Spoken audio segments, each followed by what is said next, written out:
اس مقدس ہستی کا جس کے متعلق یہ کہا گیا ہے اللہ کی سرتاب قدم شان ہے یہ، انسان نہیں انسان وہ انسان ہے یہ۔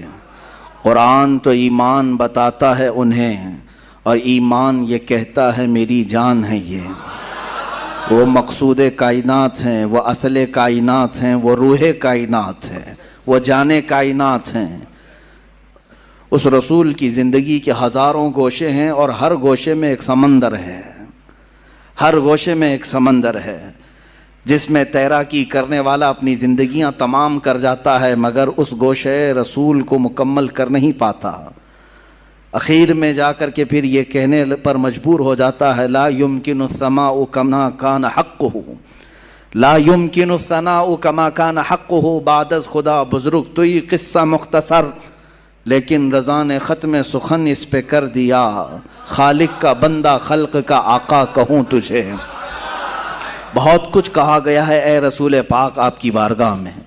جب جبرائیل نے یہ کہہ دیا آفاق کہا گردیدہ ام بسیار خوبہ دیدہ ام، میں نے کائنات کے ہر ذرے کو چھان لیا ہے، ہر زمین کے حصے کو دیکھ لیا اور بہت اچھے اچھوں کو دیکھا، وہ لیکن تو چیزیں دیگری یا رسول اللہ، اے اللہ کے رسول آپ ہی تو ایک الگ ہی چیز ہیں جس کا نہ کوئی مثل ہے نہ کوئی مثیل ہے، ہوتا بھی کیسے؟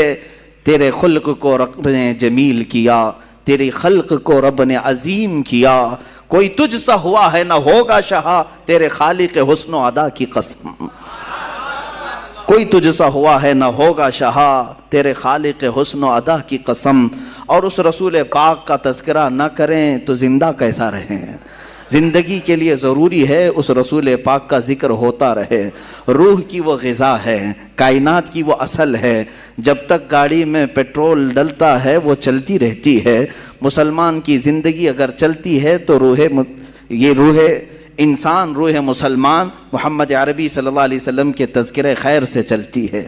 میرے آقا کی محبت کے نغمے ہمارے دلوں کو جلا بخشتے ہیں، اور کیوں نہ ہم کریں، اس لیے کہ ہمارا ہی عقیدہ ہے یہ، وہ جو نہ تھے تو کچھ نہ تھا، وہ جو نہ ہو تو کچھ نہ ہو، جان ہے وہ جہان کی، جان ہے تو جہان ہے۔ اگر رسول پاک کا تذکرہ نہ ہو تو پھر نہ ہم ہیں نہ تم ہو۔ اقبال نے اسی لیے کہا ہے بلبل کا ترنم بھی نہ ہو اور کلیوں کا تبسم بھی نہ ہو، بزم توحید میں تم نہ ہو تو کچھ بھی نہ ہو۔ حضور پاک صلی اللہ تعالی علیہ وسلم کی ذات اگر نہ ہو تو پھر کائنات کا کوئی ذرہ نہیں ہے۔ جن چیزوں کو آپ دیکھیں ان میں نور اگر آج ہے تو وہ برکت رسول اللہ کی ہے۔ اور تمام مداحان رسول نے اپنی اپنی زندگیاں صرف کر دیں، قلم ٹوٹ گئے، سیاہیاں سوکھ گئیں۔ رسول پاک صلی اللہ علیہ وسلم کی بارگاہ میں کبھی سعدی شیرازی نے پکار کر کے کہا بلغ العلا بکمالہ کشف الدجا بجمالہ حسنت جمیع خصالہ صلوا علیہ وآلہ۔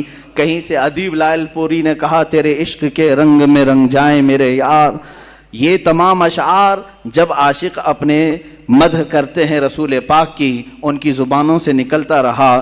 بریلی کے تاجدار نے بھی کہا سرور کہوں کہ مالک و مولا کہوں تجھے، باغ خلیل کا گل زیبا کہوں تجھے، اے جان جان میں جس میں، اے جان جان میں جان تجلا کہوں تجھے، حیران ہوں میرے شاہ میں کیا کیا کہوں تجھے۔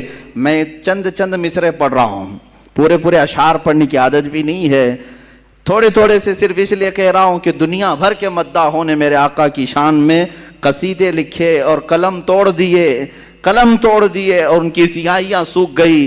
بریلی کے تاجدار سے اوپر ہم چلتے ہیں، پھر دیکھتے ہیں کس نے کیا کیا کہا، تو پھر ہمیں ملا بوسیری نے کہا مولا یا صلی وسلم دائما ابدا علی حبیبک خیر الخلق کلہم هو الحبیب الذی ترجا شفاعته لکل حول من الاحوال مقتہم۔ اس قصیدے میں تو 170 اشعار ایسے ہیں جس میں ہر عضو رسول کی تعریف کر دی، حضور کے سفر کی تعریف الگ، معراج کی تعریف الگ، حضور کی پیدائش کی تعریف الگ، خاندان کی تعریف الگ، معجزات کی تعریف الگ، ساری چیزیں بیان کر دی۔ اخیر میں